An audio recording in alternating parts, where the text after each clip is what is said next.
Olá, pessoal, como é que estão vocês? Tudo bem? Tudo certo? Então, estamos aqui mais uma vez com a nossa disciplina de bioprospecção de fitoquímicos, avaliação toxicogenética. Vocês já tiveram aula com a professora Michele, com a professora Mariane, agora estão tendo aula comigo, professora Verônica, e essa é a nossa última aula desta disciplina, né? Eu espero que vocês tenham gostado, estejam aproveitando. E então vamos para nosso último tópico dessa disciplina, que é desafios e perspectivas futuras na pesquisa e toxicogenética de fitoquímicos. Eu espero que vocês estejam aproveitando bastante essa disciplina. Voltamos, então, para a toxicogenética dos fitoquímicos, né? E quais são os desafios e perspectivas futuras? Vamos relembrar um pouquinho do que nós falamos sobre eles, né? Nós falamos na última aula sobre a lei da biodiversidade, que versa sobre atividades de pesquisa e desenvolvimento sobre o patrimônio genético nacional e o conhecimento tradicional associado a esse patrimônio, que são definidos da seguinte forma: o patrimônio genético, informação de origem genética de espécies vegetais, animais, microbianas ou espécies de outra natureza, incluindo substâncias oriundas do metabolismo destes seres vivos.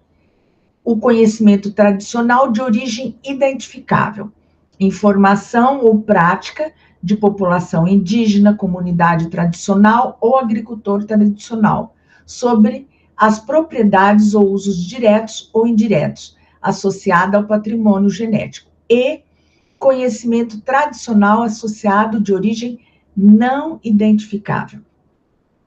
Conhecimento tradicional associado em que não há a possibilidade de vincular a sua origem a pelo menos uma população indígena, comunidade tradicional ou agricultor tradicional.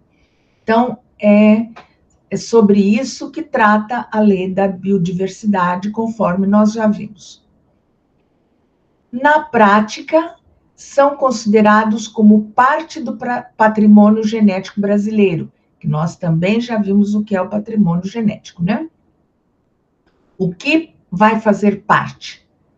Espécies nativas, espécies domesticadas ou cultivadas que tenham naturalmente desenvolvido características distintivas próprias, micro-organismos isolados a partir de substratos do território nacional, do mar territorial, da zona econômica exclusiva ou da plataforma continental. Não há uma lista oficial de espécies que compõem o patrimônio genético nacional e cada usuário deve levantar essa informação por conta própria para verificar se a lei da biodiversidade se aplica ou não às suas atividades. A referência mais comumente utilizada para pesquisar a origem de uma espécie é a Flora do Brasil 2020, que pode ser acessada neste site que está aqui, tá? Bom, continuando. Vamos lembrar dos nossos fitoquímicos, né? O nosso principal ator da nossa aula, né?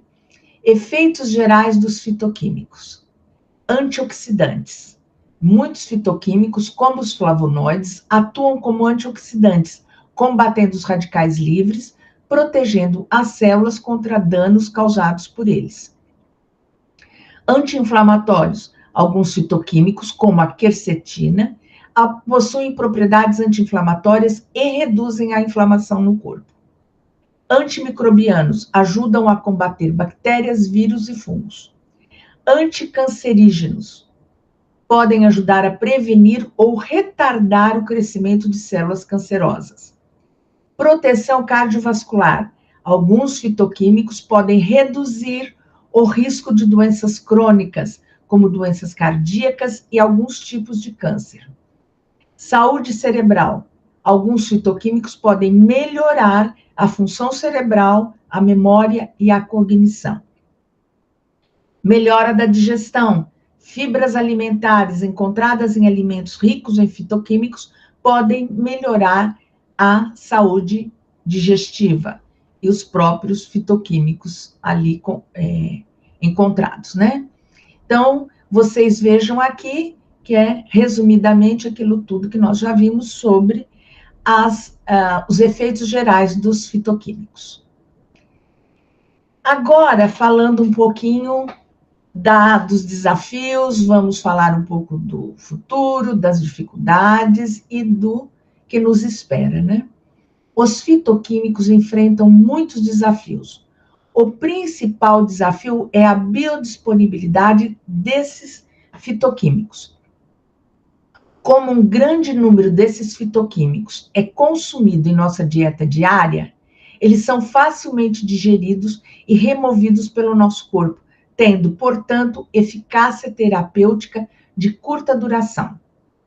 Cientistas estão tentando desenvolver novas estratégias que sejam úteis para aumentar sua estabilidade. Essas estratégias incluem o desenvolvimento de estabilizantes e o revestimento do fitoquímico em um tipo específico de sistema, como micropartículas ou nanopartículas, que podem potencialmente aumentar sua estabilidade e propriedades antioxidantes. Certo? Então, tem desafios, como estar biodisponíveis, como eles têm, muitas vezes, uma eficácia terapêutica de curta duração, devido ao metabolismo do organismo, e os cientistas estão tentando aumentar essa estabilidade.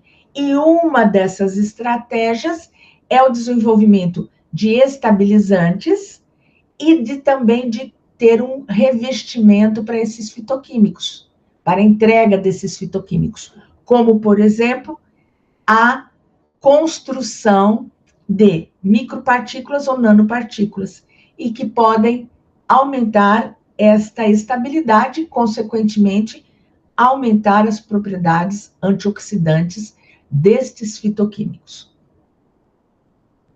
Bom, aqui nessa figura, essa bela figura, né, do slide 7, mostra a estrutura de nanocarreadores orgânicos e inorgânicos que podem ser utilizados para entrega de fitoquímicos. Então, essas são alguns modelos de estrutura de micro e nanopartículas que podem envolver esses fitoquímicos para melhorar, ajudar na entrega desses fitoquímicos. Por exemplo, o lipossomo, uma nanopartícula polimérica, uma nanoemulsão, uma micela polimérica e outros, como fulerano, o grafeno. Então, essas são formas que os pesquisadores estão idealizando para a melhoria dessa entrega.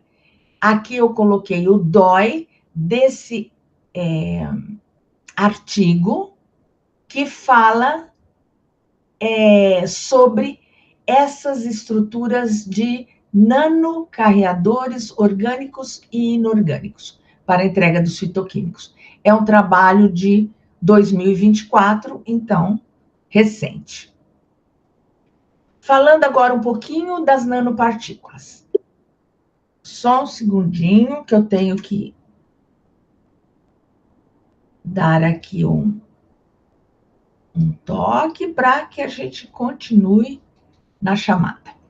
Bom, as nanopartículas podem aumentar a entrega específica de fitoquímicos para as células tumorais, reduzindo sua possível toxicidade para as células normais ou células não tumorais.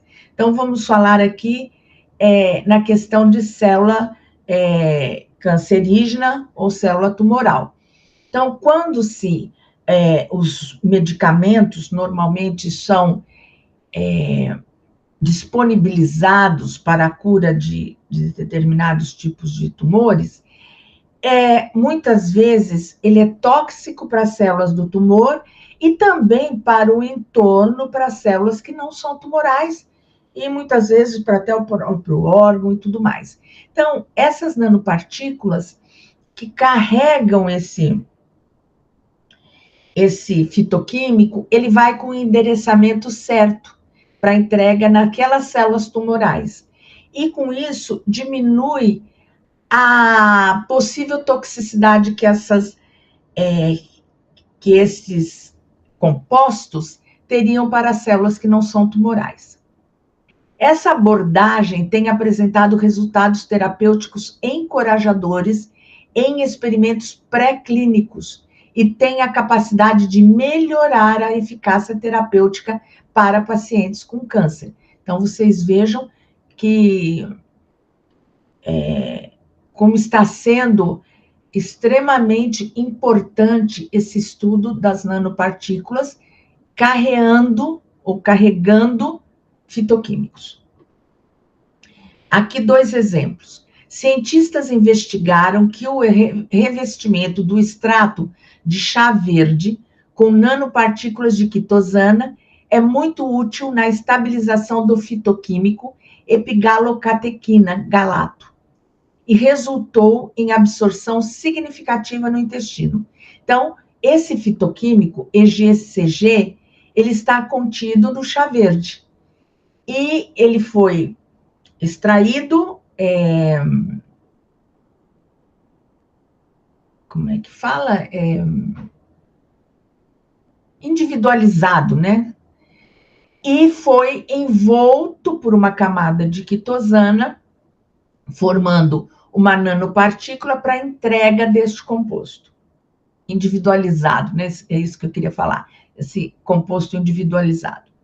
Outro exemplo é o revestimento de catequinas e epicatequinas com nanopartículas de albumina de soro bovino, é a chamada BSA-NPs, que também aumentou potencialmente seus potenciais antioxidantes e estabilidade. Bom, continuando. Aqui nós temos o título, que está entre aspas, de um outro artigo, que é de 2022, que o DOI está escrito aqui, se vocês quiserem visualizar, ler o artigo. Uso tradicional do alho, esse alho é chamado Allium sativum, na fitoquímica, farmacologia e toxicologia, um depósito de diversos fitoquímicos. Então, o alho, vocês vejam que ele é extremamente importante, isso normalmente a gente já sabe, né? Por isso que a gente usa o alho como um condimento, como um tempero, e várias coisas, até chás e outras formas de aplicação, né? E nesse trabalho está uma revisão de pesquisas da última década com foco nas implicações nutricionais e de saúde. E é um trabalho de 2022. Então, recente. E aqui nós temos essa figura, do artigo, e mostra algumas atividades do alho, ou seja, do Allium sativum, que é a atividade cardioprotetora, atividade hepatoprotetora, atividade antiviral, atividade antimicrobial, atividade anticâncer, atividade anti-inflamatória, atividade antioxidante e atividade antidiabética. Então, vocês vejam a importância do estudo, da pesquisa sobre os fitoquímicos, como nos mostra esse artigo. Bom, ainda falando de câncer, né? O desenvolvimento de métodos de tratamento inovadores, econômicos e eficientes é necessário para o combate ao câncer. Ou seja, então, método inovador, econômico e eficiente. Fitoquímicos extraídos de plantas medicinais e fontes alimentares são frequentemente biologicamente ativos e tem atraído a atenção de pesquisadores e indústrias farmacêuticas em todo o mundo. Então, vocês vejam a importância de se trabalhar com fitoquímicos. Muitos estudos in vitro e in vivo desses compostos bioativos demonstraram potenciais efeitos antioxidantes, antiproliferativos, anti-inflamatórios e anti-angiogênicos no combate ao câncer.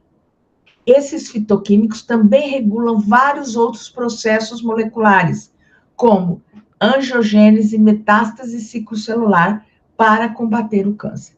Então, vocês vejam que o uso de fitoquímicos extraídos de plantas medicinais, de fontes alimentares, ou seja, de fontes naturais, como eles estão sendo estudados e tanto pelos pesquisadores como indústrias farmacêuticas em todo o mundo, por causa desses potenciais efeitos deles, tanto in vitro como in vivo, e regulam não só esses efeitos, mas também processos moleculares. Então, dada isso, a sua importância.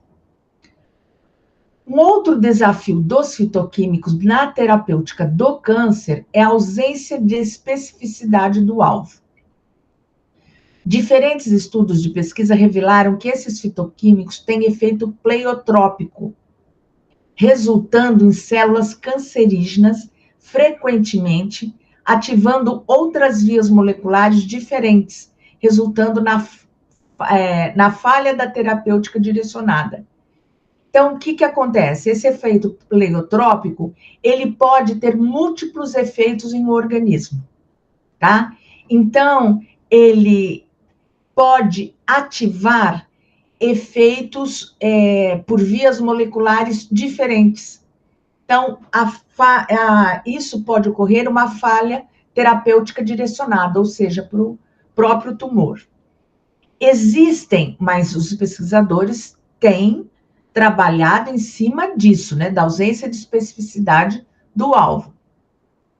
Existem diversas estratégias alternativas para lidar com esses problemas, incluindo formulações de derivados semissintéticos e análogos para melhorar a segurança, eficácia e biodisponibilidade dos fitoquímicos.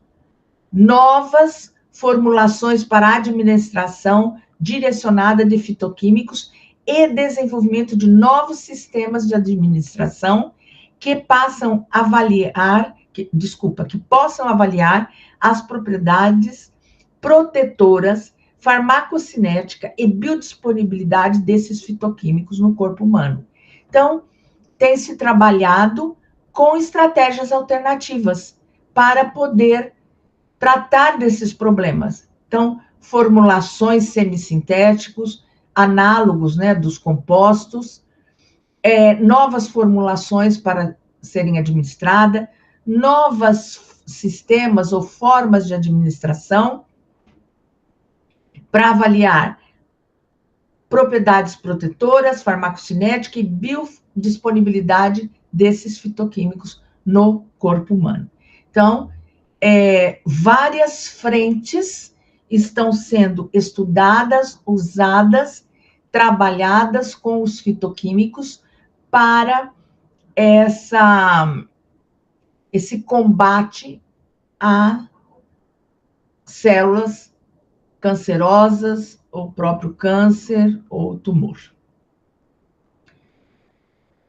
Bom, então, pesquisas que estão sendo realizadas com os fitoquímicos sobre os seus usos medicinais tradicionais, o seu uso na farmacologia fitoquímica, ou seja, estudos com enfoque farmacológicos e fitoquímicos, além do uso tradicional na medicina, né, como planta medicinal, dos fitoquímicos. Então, quais são, como se fossem títulos de pesquisas, de artigos. Potenciais fitoquímicos na luta contra o câncer. Plantas medicinais com compostos bioativos anticâncer são potenciais agentes de mudança no tratamento da doença. Fitoquímicos do câncer e seu efeito na sinalização celular, mediada por vias de sinalização intracelular. Atuando no microambiente do tumor por meio de produtos derivados de plantas e suas nanoformulações. Padronização de fitonutrientes para resultados terapêuticos eficazes. Então, vocês vejam que são diferentes e várias frentes de pesquisa que estão sendo realizadas.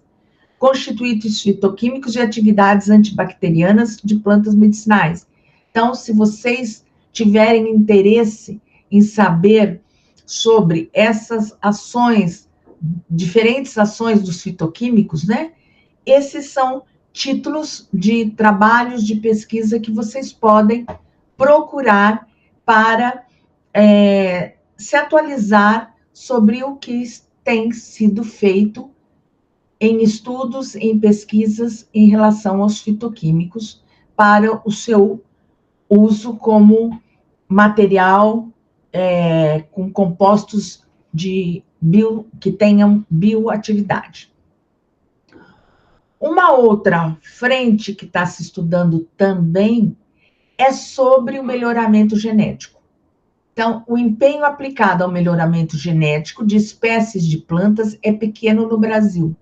Porém, o interesse por conhecer mais sobre o seu potencial medicinal continuará a atrair a atenção de pesquisadores, visando sua conservação e a obtenção de genes de interesse, revertendo em benefícios para a sociedade, para toda a sociedade. Então, o melhoramento genético de plantas ainda é pequeno no Brasil, mas já está sendo dado um enfoque devido à sua possibilidade de ampliar os benefícios para toda a sociedade, em função do estudo e da aplicação do melhoramento genético.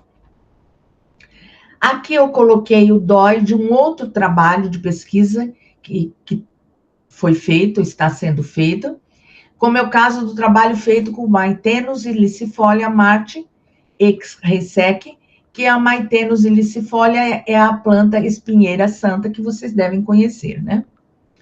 O empenho aplicado ao melhoramento genético da espinheira santa é muito pequeno, considerando a importância desta espécie para a indústria farmacêutica no Brasil.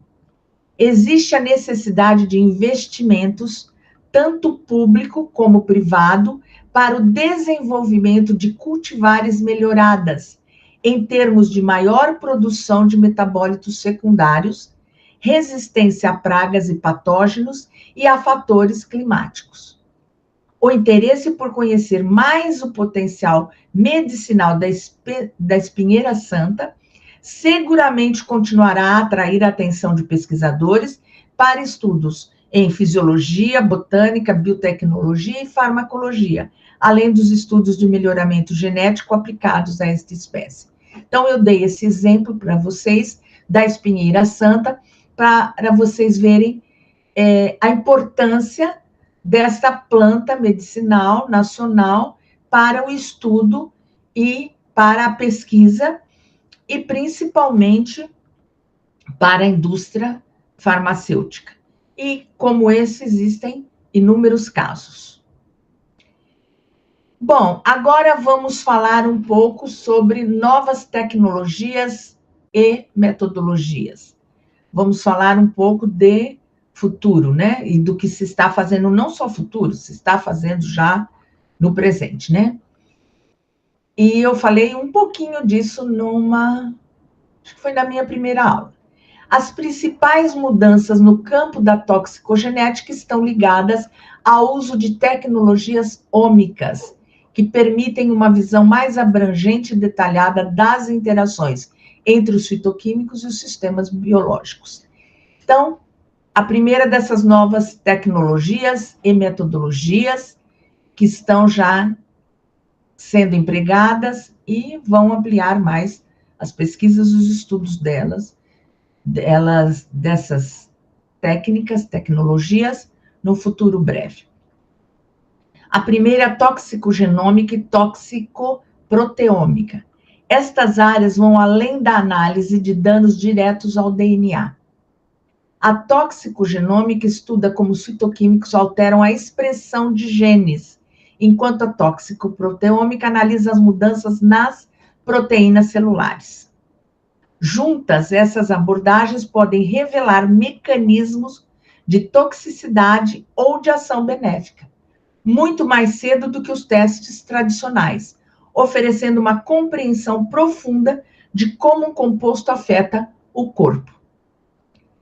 Apesar desses avanços, a toxicogenômica enfrenta desafios significativos. Então, você veja, tudo tem desafios, né, que precisam ser transpostos com estudos, com pesquisas e com financiamentos, né, para essas pesquisas.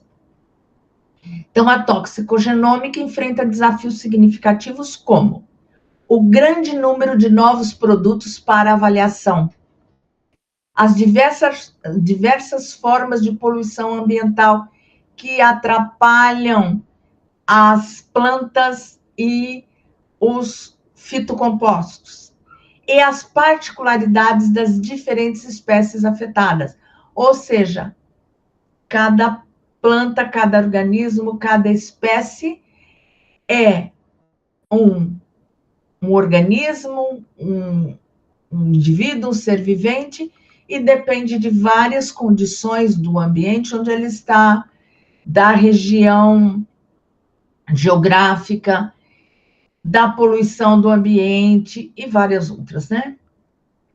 Também a gestão, análise e armazenamento do vasto e complexo volume de dados gerados exigem recursos computacionais avançados e o desenvolvimento de novas ferramentas para interpretar essas informações em prol da saúde humana e do meio ambiente. Então, estuda, gera uma infinidade de dados que precisam ser interpretados de forma correta e precisa. Então, precisa-se, nessas ômicas, os recursos computacionais. A análise dos resultados das ômicas exige cautela e deve ser realizada com auxílio da bioinformática, utilizando testes estatísticos específicos. Além disso, é fundamental que os resultados sejam biologicamente interpretados e validados, levando em consideração as possíveis dúvidas geradas. Então, não só determinados dados, mas também os resultados têm que ser biologicamente testados, interpretados e validados, para que essas análises, tanto a biológica, como levantamentos, como números, como tem que ser colocados em análises computacionais, uso de ferramentas para interpretar esses dados, uso de cálculos e programas estatísticos, para que não haja nenhuma dúvida nesses resultados encontrados. Uma outra nova tecnologia e metodologia são os modelos de ensaios in vitro 3D. Porque o que se faz muito são os ensaios in vitro 2D. Desculpa. Agora, o que está sendo mais indicado são os modelos de cultura celular em 3 dimensões, 3D, como organoides e esferoides, estão substituindo gradualmente os modelos 2D convencionais. Eles replicam com mais precisão as condições fisiológicas de tecidos e órgãos humanos, permitindo uma avaliação de toxicidade mais realista e a redução do uso de animais em pesquisa, o que é extremamente importante, porque nós temos que usar animais para ensaios biológicos só quando for extremamente necessário e para confirmação de ensaios que você já tenha feito o maior número possível in vitro.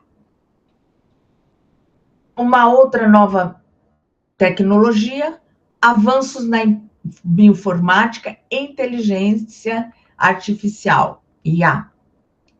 A IA e o aprendizado de máquina são ferramentas cruciais para processar a vasta quantidade de dados gerados pelas tecnologias ômicas. Algoritmos avançados podem prever a toxicidade de um fitoquímico com base em sua estrutura molecular, acelerando a triagem de novos compostos e direcionando os estudos para os candidatos mais promissores. Essa abordagem, conhecida como in silico, complementa e otimiza os testes laboratoriais. Então, depois de tudo isso que você fez, dos ensaios biológicos, de levantamentos, de tudo, você aplicar ensaios estatísticos e tudo mais, existem ferramentas que são extremamente importantes para você trabalhar com todos esses dados e para você poder ter segurança em avaliar a ação de um fitoquímico baseado em sua estrutura molecular e estudá-lo ou selecionar quais são os fitoquímicos que são realmente candidatos promissores para estudos mais avançados, na cura de doenças ou na ajuda, né? Nem sempre a cura, mas para melhoria das condições dos indivíduos. E, então, essas abordagens são chamadas in silico, né?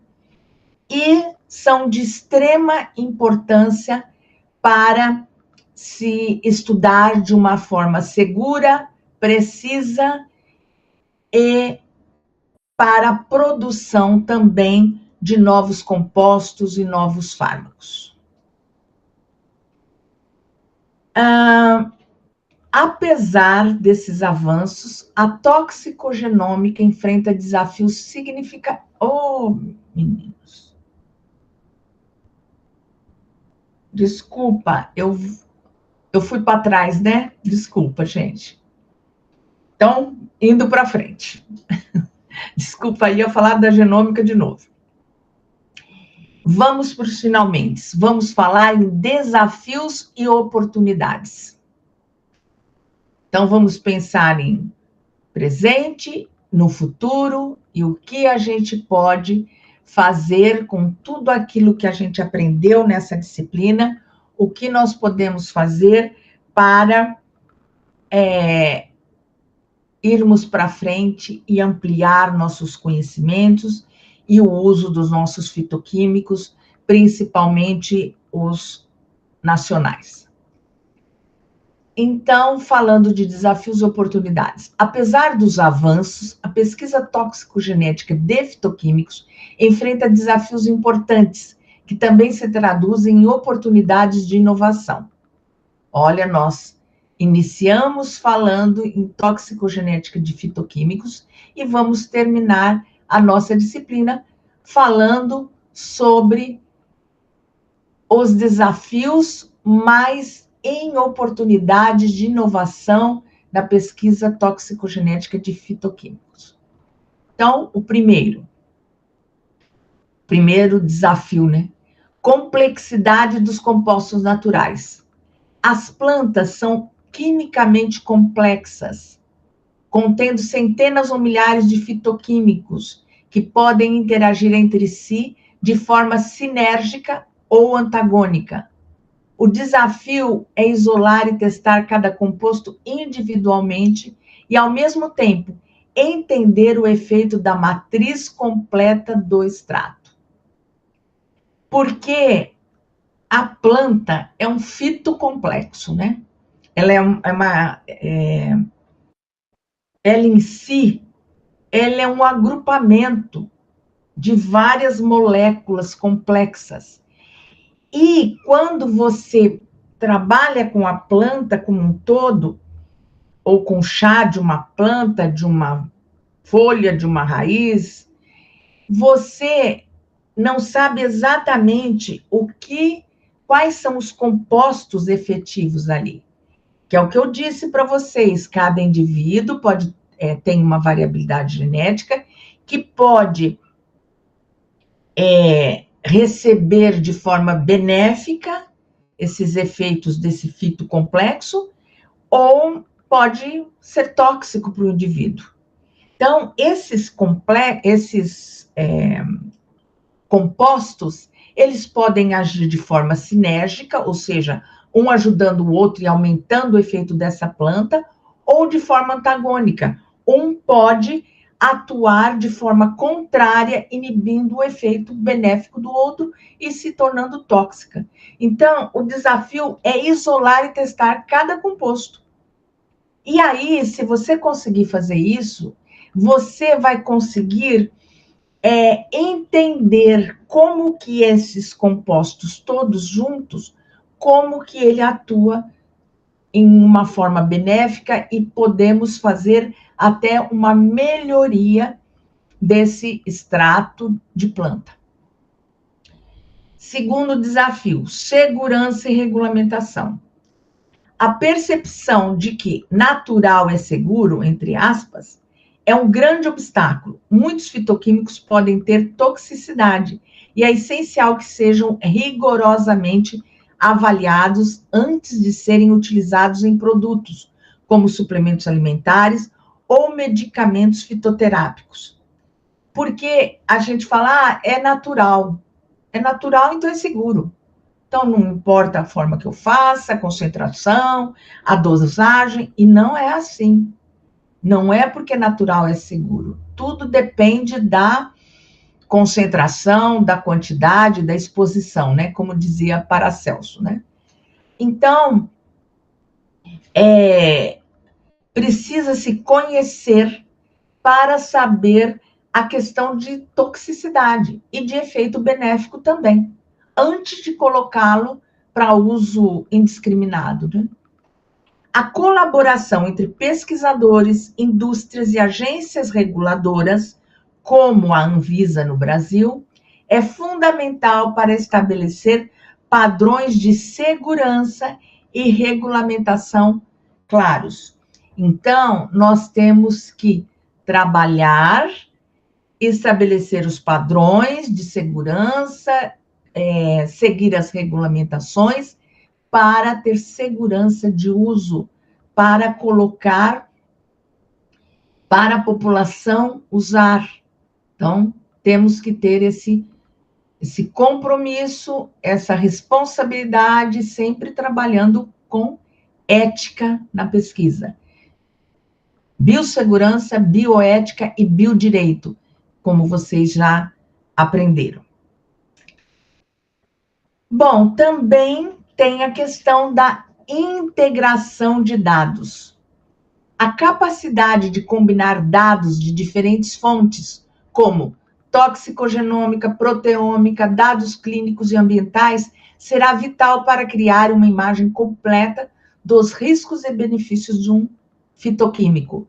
Então, é extremamente importante estudar, pesquisar em diferentes vias, fontes e focos para você poder ter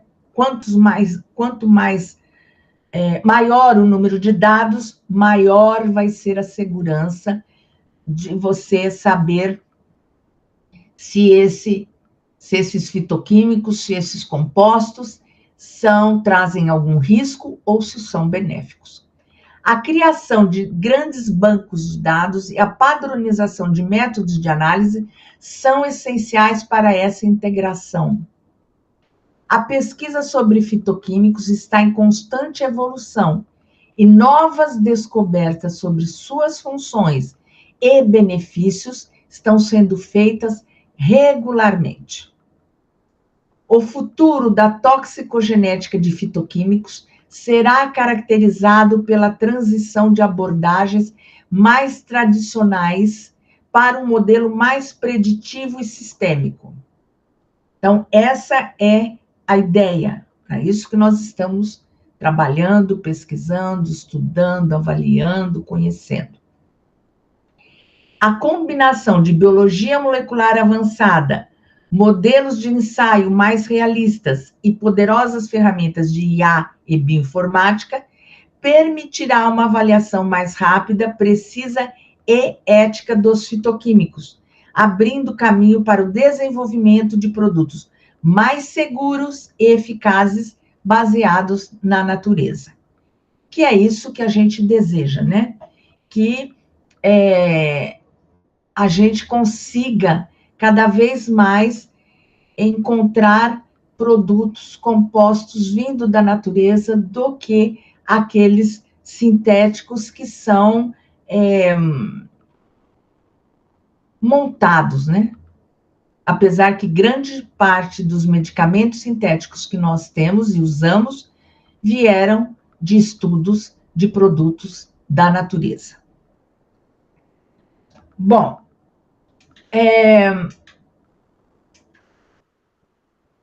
as perspectivas futuras dessa área são promissoras, impulsionadas pelo avanço tecnológico e pela crescente necessidade de compreender os efeitos de substâncias naturais na saúde humana e no meio ambiente.